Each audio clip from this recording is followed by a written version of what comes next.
Bio je jedan sastanak pre 10-ak dana u naselju, posle toga se počelo da radi u smislu stavljen je jedan policajac ležeći, tražili smo da se stave još, stavit će se ovih dana još 2, stavljene su ogledala su stavljena na 3 izlaza, stavit će se još za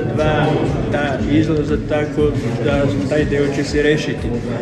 Isključili smo i posle 13 godina su mi vratili vodomere i od tad je krenula ta pomoć gradonačelnice i direktorke vodovoda i onda su pre, da ne kažem, 3 meseca vratili vodomere i pustili mi vodu.